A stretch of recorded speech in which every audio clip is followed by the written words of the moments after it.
Bonsoir, coach. Fin de parcours pour le champion en titre. Petit bilan de votre compétition, s'il vous plaît. Un échec, tout simplement. Un mot.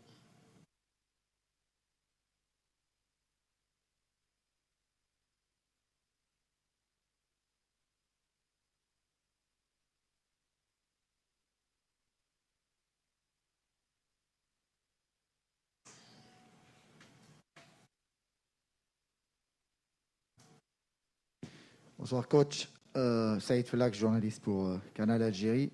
Évidemment, la déception est grande. On imagine votre frustration, vous qui aimez, comme chaque fois, gagner. Mais c'est ça le football aussi. Il arrive où on peut perdre aussi, comme aujourd'hui et comme lors de ce tournoi. C'est difficile à tête reposée, peut-être vous n'êtes pas encore... la déception n'est pas encore passée, mais j'aimerais rapidement, pas les raisons de l'échec, mais comment expliquer cette élimination dès le premier tour à l'Algérie avec toute son armada offensive qui peine à marquer et qui termine cette CAN à la dernière place malheureusement. Vous l'avez dit, difficile de faire une analyse rationnelle. Tout de suite après une aussi grande déception, on avait à cœur sur ce match-là et de rattraper un petit peu,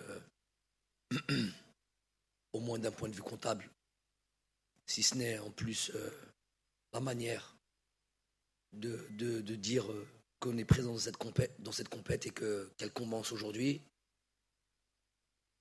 chose qu'on n'a pas pu faire.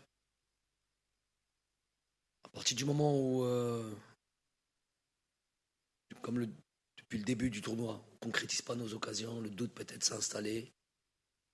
Les situations étaient toujours là, aujourd'hui un peu moins, entre la Côte d'Ivoire. Jamais pu marquer. Même les pénaltys, on a du mal à les marquer. Donc, on ne s'est pas montré à la hauteur de la compétition, tout simplement.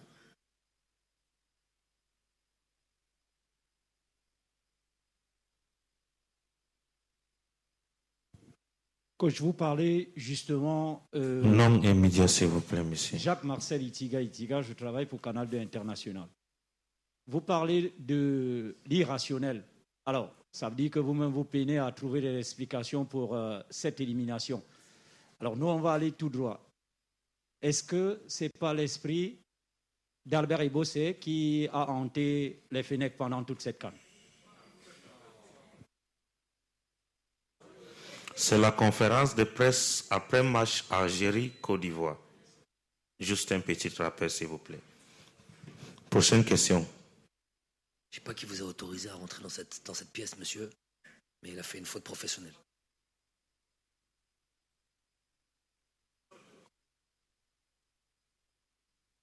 Bonsoir, coach. Bonsoir, coach. Bonsoir, coach. Kahoul Chouaib, journaliste Al-Khabar, journal Al-Khabar. On ne va pas remettre en cause tout ce que vous avez fait pour l'équipe d'Algérie. Mais je vais terminer la fin. On ne va pas remettre en cause tout ce que vous avez fait pour l'équipe d'Algérie depuis 2018, mais vous n'êtes pas pour autant exempt de tout reproche. Et par rapport à ça, j'aimerais connaître votre sentiment par rapport au rendement de votre capitaine, Riyad Mahrez, qui a bénéficié des vacances exceptionnelles à la veille du tournoi majeur. Vous avez argumenté ça par le fait que vous voulez un joueur en pleine possession de ses moyens. Alors, pendant les trois matchs, il était pratiquement l'ombre de lui-même, sachant que pendant les trois CAN qu'il a participé, il a toujours marqué, il est répondu présent. Et c'est la seule fois qu'il n'arrive pas à marquer, ni même donner satisfaction. On aurait pu régler ça en famille, mais apparemment vous voulez parler de ça ici. Vous n'avez pas les tenants et les aboutissants. Quand vous dites vous lui avez donné des vacances. C'est faux. Vous ne savez pas ce qu'il en est. En temps et en heure, peut-être on en parlera. Mais je ne pense pas que ce soit le bon endroit, le bon moment. Sbor shouya, khoya. Et va pas pointer déjà ton joueur qui vous a fait tant de bonheur, qui vous a donné tant de bonheur, et qu'aujourd'hui, là où ça va mal, commencez à pointer du doigt, ou lui, ou moi. Donc vous auriez voulu quoi? Que je mette Riyad Mahrez sur le banc de touche? Ça, par exemple? Changement. Ok, ben j'ai pas changé. J'ai laissé Riyad Mahrez jouer. Le joueur qui vous a donné tant de bonheur, je le répète. J'assume ce choix-là. Quand vous dites parler de vacances, vous êtes au minimum pas bien informé, au pire un peu malhonnête, parce que ça n'a rien à voir. Ouais, à ce point-là, ouais, à ce point-là. Donc on a perdu on s'est pas qualifié parce que Riyad était en vacances. Ça a été incroyable. صالح فيصل ال24 نيوز. شكرا للمدرب وجمال بالماضي وللمنتخب الوطني الجزائري على كل ما قدمه طيلة السنوات الأخيرة. من الصعب في إفريقيا الفوز بكأسين متتاليتين. هذا الشيء شفناه. بسنة 90 المنتخب الجزائري كان حاز على الكأس، بسنة 92 خرج من الدور الأول. الأمر معروف في إفريقيا واللعنة متواصلة إن صح التعبير. هل نقدر نقول اليوم أنه جمال بالماضي طوى صفحة كأس إفريقيا وبدأ يفكر في اللقاء الفاصل المؤهل لنهائيات كأس العالم؟ شكرا.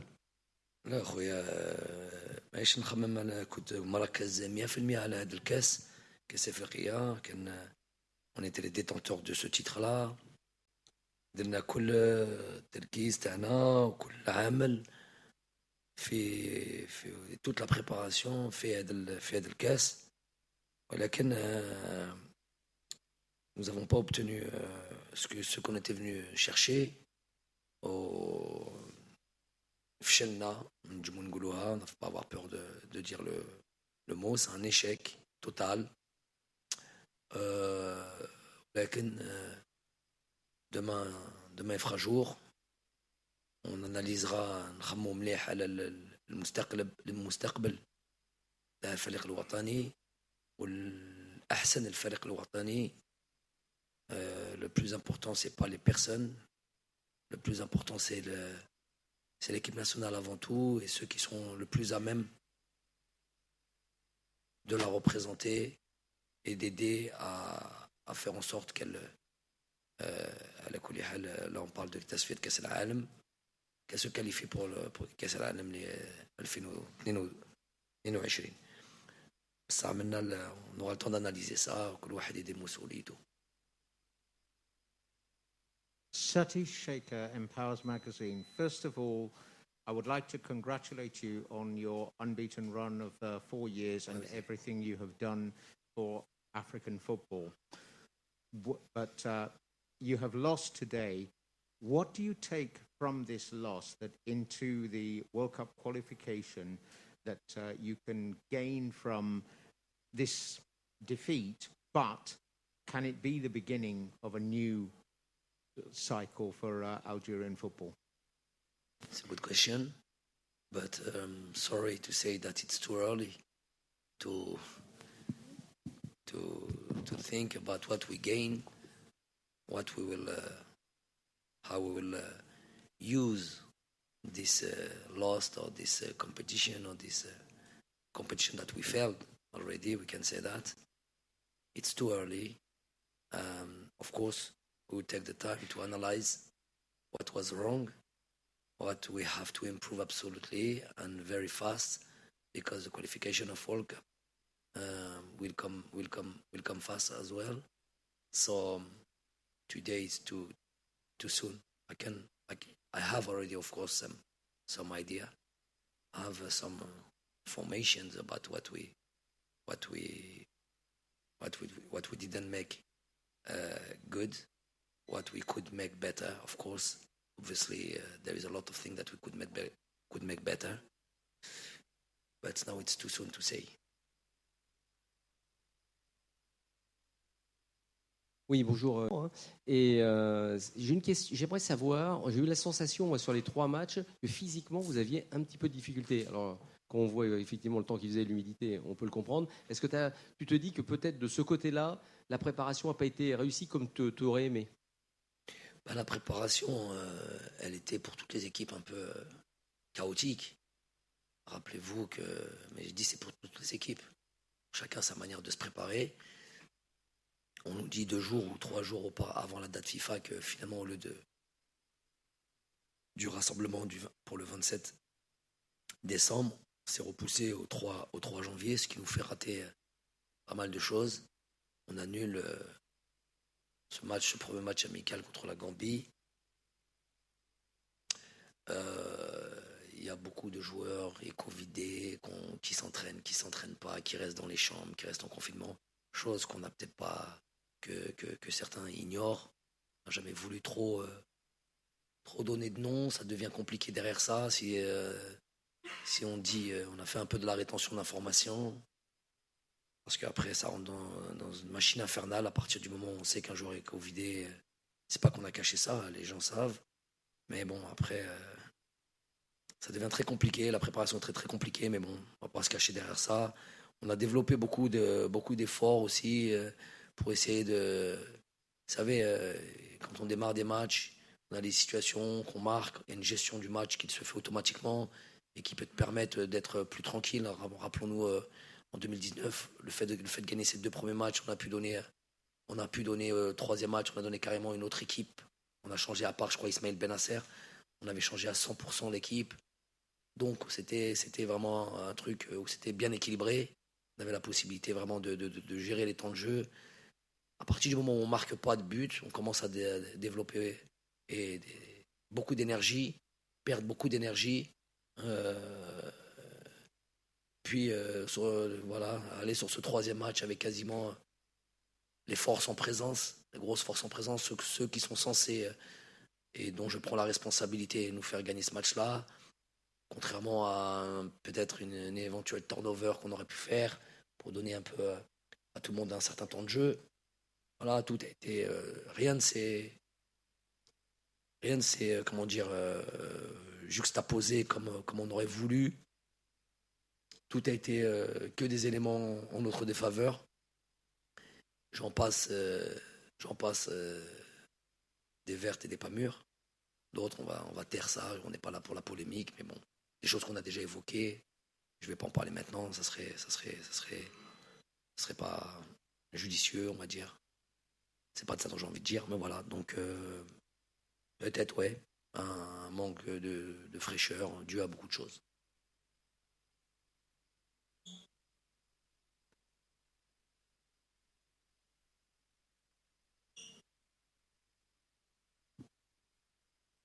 I am Pontianos Lawong. I work for CRTV. Coach, Put your hand everybody, up, I cannot see you. I work for the Cameroon Radio Television. Where are you? Coach, I personally, and I think many of us here expected your side, Algeria, to carry the day today. This owing to the talent, the great talent that your side has. But it was not the case. Is it because Cote d'Ivoire was stronger than you? Was it the opponent, the force of the opponent, or what went wrong? Technically, from a technical point of view, how do you justify the defeat? Yeah, they were stronger than us today. So you ask your question, then you don't listen.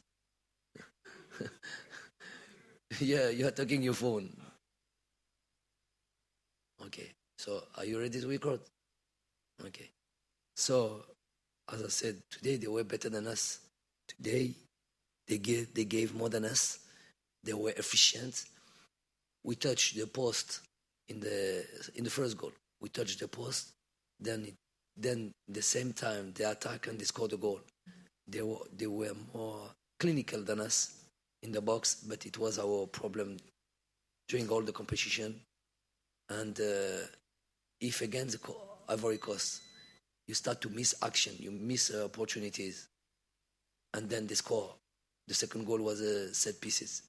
So second goal, then it became very, very, very difficult. We had to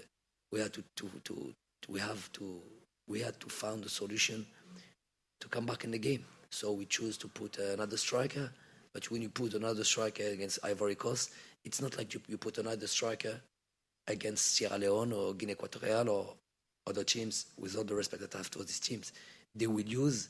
Then you will miss one player in the midfield. Then they will use that as this is how we start to see the counter-attack or the fast attack that they had, and they create a lot of 2-3 situation, very difficult situation because of that. Because we were one player less because we had to take a risk. So it's things behind things wrong, behind things wrong, and is how I would justify it. But the loss, in general, they were better than us today. السلام عليكم. رضوان عنان الهداف تي في. Coach, à 2 mois d'une double confrontation qualificative au mondial, est-ce qu'on est en crise? Quelles sont les solutions, les choses à améliorer pour faire redémarrer la machine, Inch'Allah?